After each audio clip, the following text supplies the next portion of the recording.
apologize, man. No. Madhouse over here. Yeah, it's all good, bro. It ain't no play. I would have waited a long time, man. I really appreciate you, you know what I'm saying, taking you out your schedule to let me interview. That's cool. I was sitting there, I told my girl, I said, he taking a long time. I would threaten him, but he'd beat my ass. You know what I'm saying? I was like, I can't win that. So, you know? So you all out of Evanston? Yeah, Evanston, Illinois. Yeah. Oh, yeah. Wow, man. I got a lot of history over there, man. Yeah. I love that neighborhood. I know, man. I know. It's, you know, that's got a few people that's excited about me interviewing you. That's why I was like, man, I got to stick it out. I don't know, you know, what your schedule was or whatever. So it was cool. Okay. Yeah, I got a lot of history there. Yeah, and I went to high school with Nate Jones. Oh, what? Yeah, man. We grew up in the same. Park or I went to Lincoln Park. Oh, really? Yeah, I went to Lincoln Park. He like maybe 2 years younger than me, but he was still in the same clique. You know what I mean? We was all, you know, athletes and wow, hanging out small and kicking world, man. It is, man. Wow. Yeah. You know, he's my trainer. You know, yeah. Not only was he my arch rival for the amateur days. You know, he was from Cabrini Green. Yeah. I was from Latham Homes Project. So we're like crosstown rivals, man. We got mad history. But man, small. So where you grew up at? I grew up, well, put it like this. From like 5 years old till about 12 years old, I lived right by Lincoln Park, which was Armitage and Webster in that area. Okay.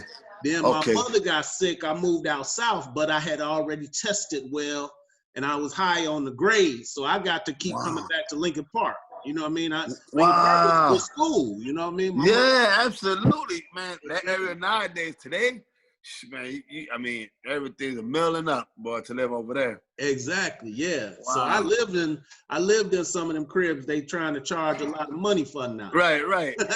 So I'm like, okay, if it's gonna work, it's gonna work. I'm from Uptown. You know, we migrated from Puerto Rico. We lived in Humboldt Park, you know, for a couple of years because I came here when I was a year old, and I still got that picture. Yeah. And then, cause my aunt lived in the projects in Latham Homes on Claiborne Dame and Diversity. Yeah. So my mom, that's my mom's older sister. So she ended up coming, and I was a year old. I still got the picture of me in front of Latham Homes with a fro when I was 1 year. That's crazy, man. Life is. But I was born, you know, in Puerto Rico in San Juan. Then, you know, when I turned pro, I started my amateur, of course, here in Chicago at Hamlin Park, over there by Dame in the Belmont area, in that area. Right. You know, not too far from Latham Homes, the projects. Yeah. And man, the rest was history, man. That's when I started boxing, all that good stuff. North side circuit. A lot of history up north. Yeah, they call it awesome, North Pole. That's awesome. You actually just skipped over about 3 of my first questions. You just put them all on there. Thank you. My bad. That's awesome. Go ahead. No, that's perfect. That's perfect, bro. I'm sorry. Prez Oquendo, champion, man. So let's get into it, man, because, you know, because of me watching Nate for so long, I know a little bit about what you was doing. And it seemed to me like a lot of dudes, when it comes to the boxing thing, it seemed like a lot of dudes was trying to run from you. You know what I mean? They didn't want to fuck with you. You know what I mean? Excuse my language, but they didn't want to get with you. And to mention one of those dudes, is pretty, you know, popular person. Vladimir Klitschko. We were supposed to fight him back in 2001. Yeah, he was like, I don't want no part. Yeah, back then.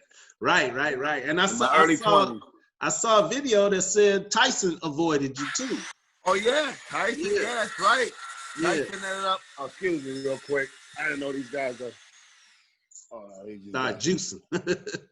I was supposed to fight Tyson back in 01, because, you know, when Tyson left Don King, he ended up signing with my promoter, America Presents, which was Dan Goose from Cali, from California. Right. And that was my statement, you know, when I turned pro, you know, I turned pro with Dan Goose.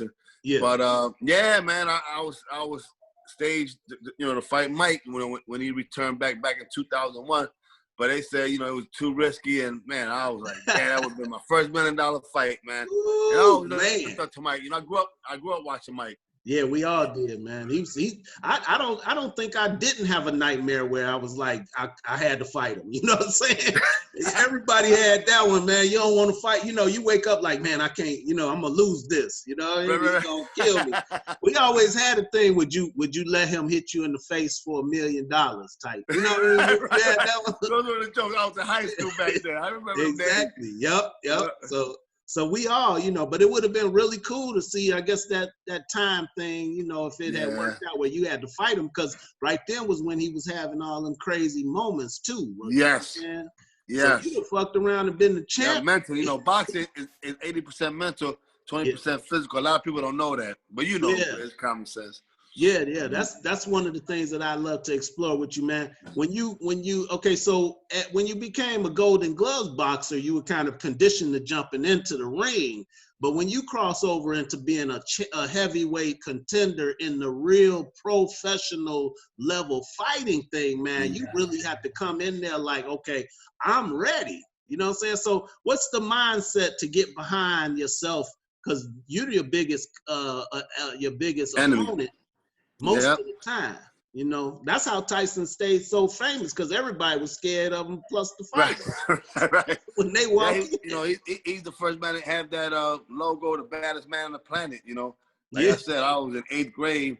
I remember watching him knock out Michael Spinks, one of my favorite fighters growing up. Yeah. And when he knocked him out that quick, actually it was at the Trump Plaza. That's when Donald Trump, our beautiful president, he's magnificent, he said. They're so magnificent. But yeah, he was Mike Tyson's financial advisor. I don't know if you knew. A lot of people didn't know that. That's probably why Tyson went broke after a while. There you go. So seeing Tyson in that era when I was, still in 8th grade elementary school, it motivated me to keep on boxing, and especially, coming from where I came from, the projects, it was a lot of poverty and stuff. So the motivation set in. Yeah. I've been past the Lathrop a bunch of times. I didn't get out. It's changed. Walk over there. Have you been recently? Yeah. Well, I go over there recently, but back in the day, I wasn't trying to walk around too much over there, boy. That was what they call concrete jungle. I mean, that's like exactly. Only the strong survive. Yeah, exactly, man. So that's so the mindset to get in the ring and to prepare for that, man, is an awesome feat, bro. I was even watching some more stuff on how nowadays versus, like, I guess when back in the Golden Gloves days, they have all these technology things that they do with your body now to try to make sure you are doing that and stuff. So right, and that's awesome, bro. And so as far as your boxing career, man, do you have a fight that's set up anymore? Are you retired? Give me some, give me the current thing. Yeah. I'm gonna send you some links of my current situation. Yeah. But I don't know if you're familiar. The last 6 years of my career. Yeah. I've been going through a lot of legal litigation, unfortunately, due to the associations. What I mean by association is the World Boxing Association, WBA. Yeah. I've been mandatory since 2014. I fought for the vacant championship. I had to go all the way to Russia, Chechnya, right? Way in Chechnya, to fight, and I whooped the dude. It was very controversial. A lot of people thought I won. Make long story short, I was supposed to not even fight that fight, but the president of Chechnya, he reached out to me because I don't know if you heard my story. I ended up that year training for the fight. 2 weeks before the fight, best shape of my life. But my wife had my son, who's 6 years old today, Liam. She had difficult, birth. He ended up getting sick. She ended up getting sick. So my state of mind, for boxing was the last. It was the last thing on my mind, because I want the health of my family, and I told him, I gotta, I'm not gonna fight.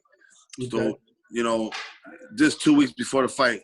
But as the fight, the days passed. My wife started getting better, and I still, couldn't confirm with them. But because this event was so big out in Russia, this is like the first world heavyweight champion. This is like the Olympics. Yeah. You know, in Chechnya. You know, in that, you know, the third world country over the Chechnya. You know, it's like a province of Russia. Right. And the president, you know, Kadyrov, who they call a dictator. I mean, he treated me spectacular. You know, he ended up calling me. You know, actually guaranteeing me, you know, that you know I'll be taken care of. You know, from my money from $250,000, $250,000 up to $1 million. You know, nice. And this is like two days before the fight. 3 days before the fight. And then 2 days before the fight, you know, I made the decision with my team, my pastors, you know, my brothers and family. Yeah. So, you know, through that journey, remember, I was in great shape, but the last 2 weeks of the fight, I stopped cold turkey because my wife had, you know, a bad birth for my son. So, and then, you know, they ended up, you know, paying for everything. So, okay, cool. So we got 2 days before the fight. Riley, I'm on the phone. You cannot talk when I'm on the phone. I'll talk to you this. I apologize. Riley, get on the phone, okay? Be online, sir. Online learning. And then, I love it. Yeah, my little man. These are my bundle of joys, man. Even though I'm in my 40s, they keep me young. Yeah. But yeah. So my wife ended up getting sick. But anyway, 2 days before the fight, you know, I got my team ready, my trainers. You know, Nate Jones. You know, he was part of that, the historic, you know, fight 2014 in Grozny, Chechnya, which is by the Caspian Sea. You know, and man, we put on a magnificent performance. You know, people were just appalled. You know, because I stopped training 2 weeks cold turkey, you know, because of family health crisis. And man, I performed, you know, in the world class level, which everybody thought I won, but you know, over there in, you know, in Russia, they paid the promoters and all that, so the fix was in. But I made sure they give me a guaranteed rematch clause.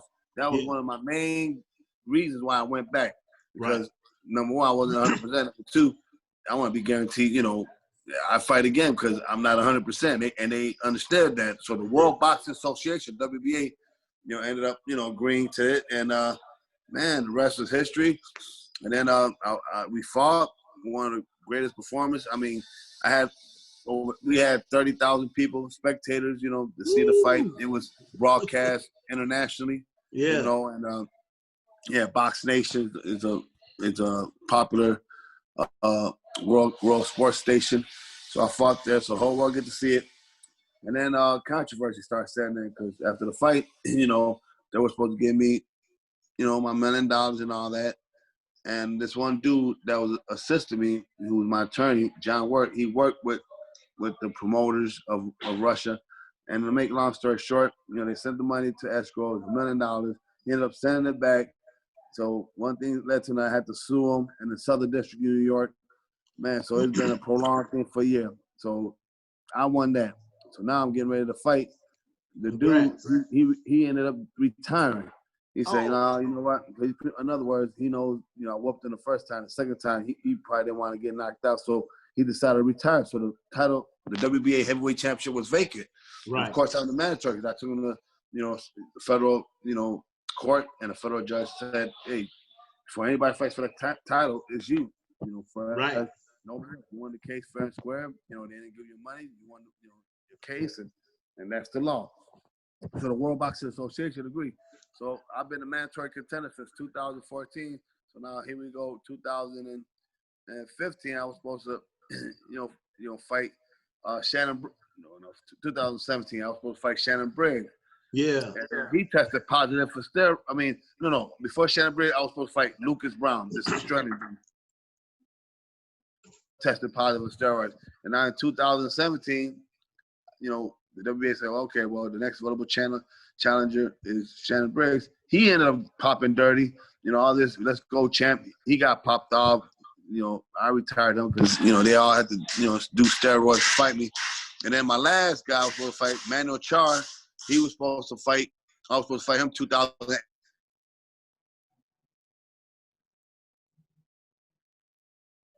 His phone. Oh, no, come on, man.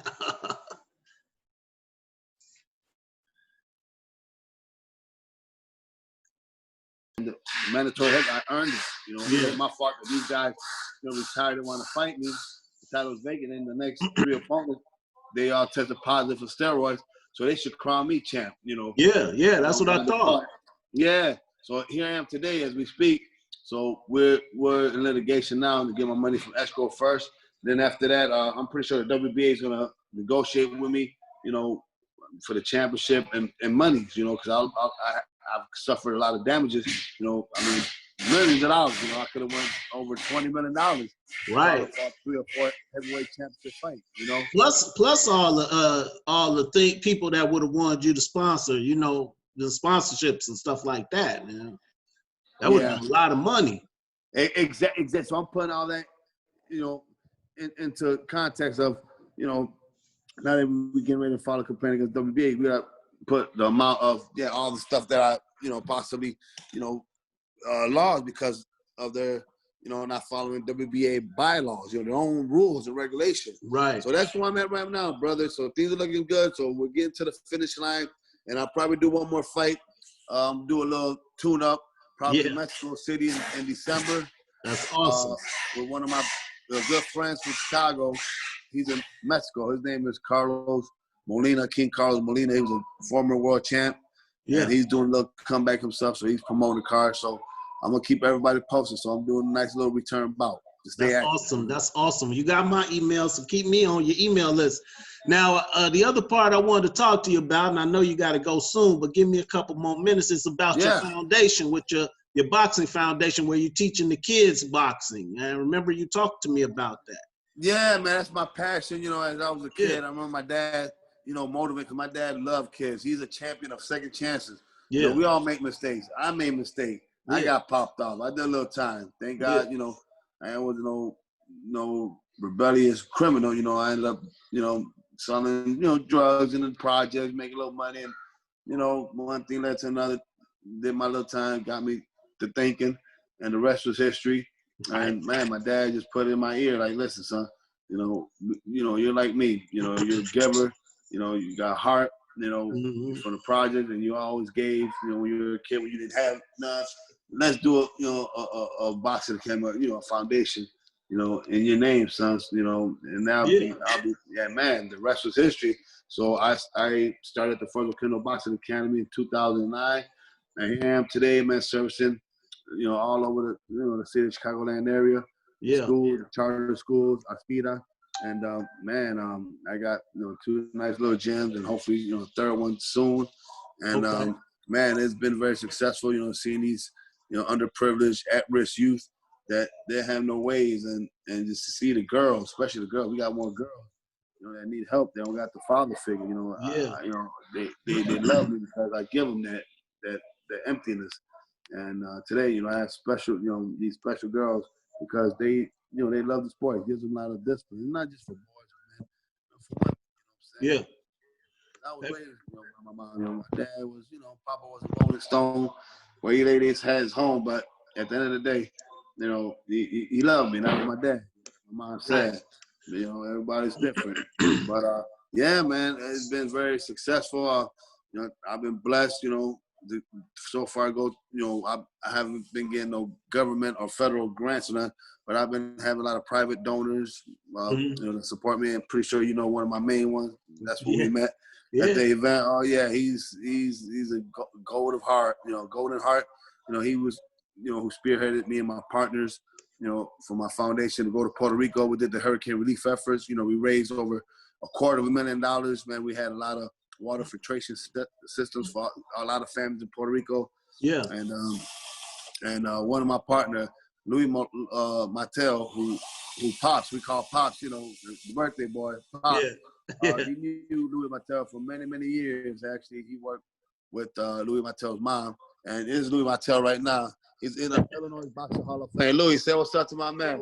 Hey, how you doing, bro? A couple of weeks ago. Yeah, he would have went. Pops even asked for him. But, you know, he's with his, you know, wife. He doesn't joke yet. So he's one of my partners, you know, helping me with the kids. You know, that's awesome. One of my mentors. When I was, you know, 13, I used to look at him when he had his championship belts, and here I am years later. Right. With him. You know, he knew my dad since I was a kid. And, man, it's a small world, and that foundation.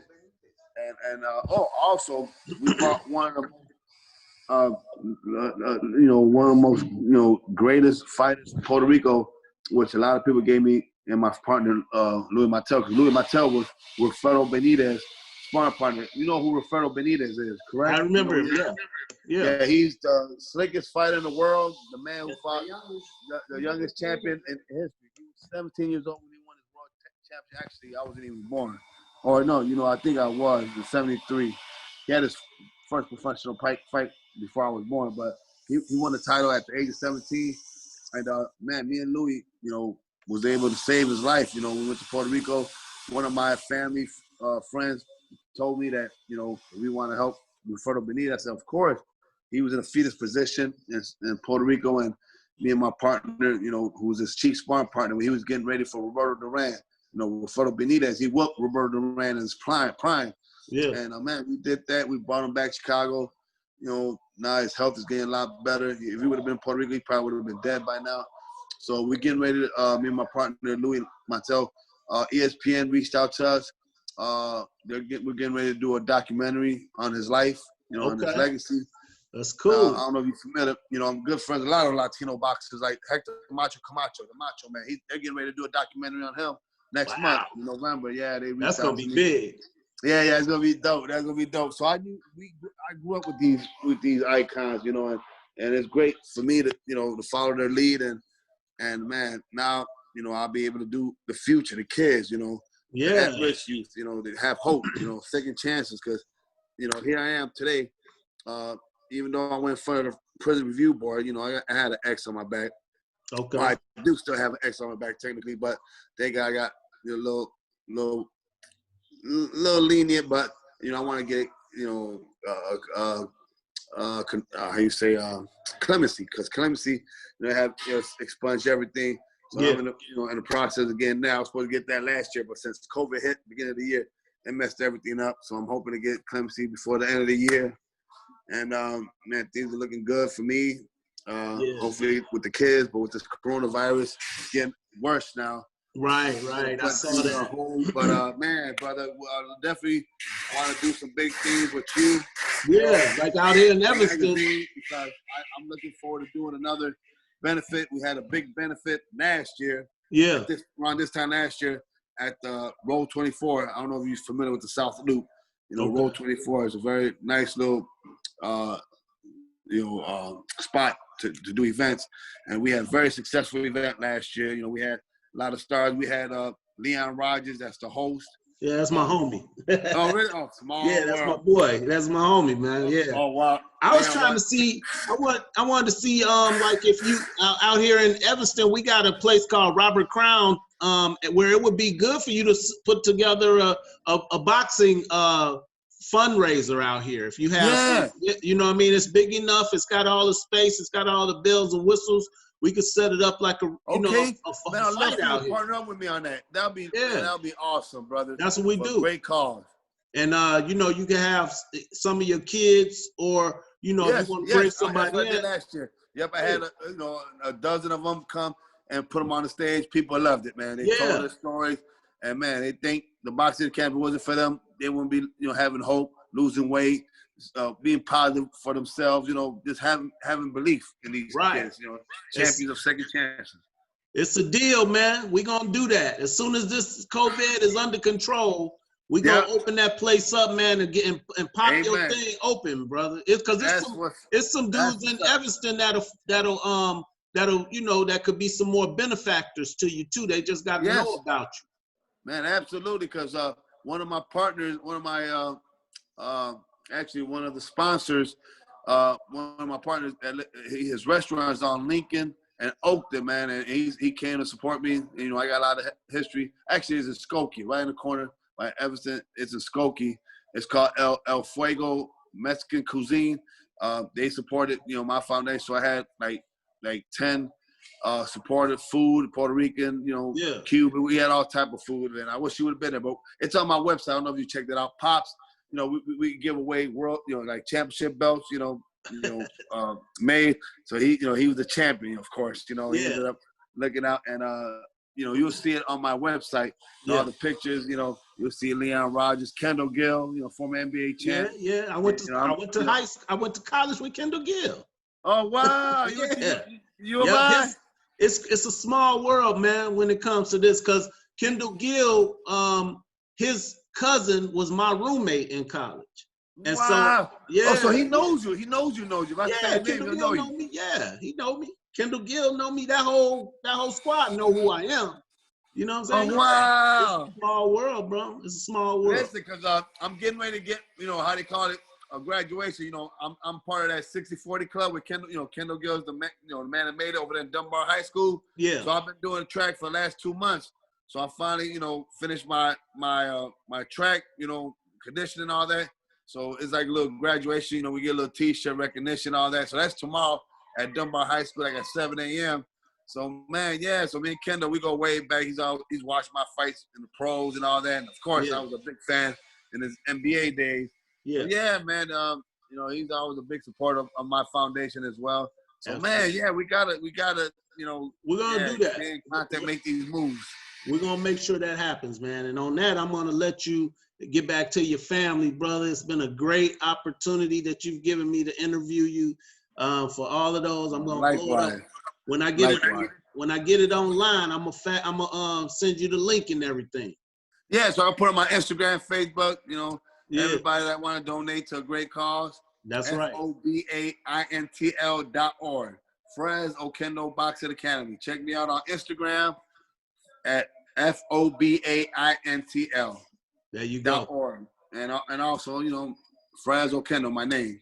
So, man, brother, thank you so much. Hopefully, I'll be able to be in that beautiful Evanston magazine. Is that a magazine, Evanston? Yeah, absolutely. Oh, it's a hardcore magazine. I'll put you. You're gonna be in there. My man. All right. Hey, thank you, man. You have a great night. All right, many blessings, brother. God bless us. Keep on punching. Yep.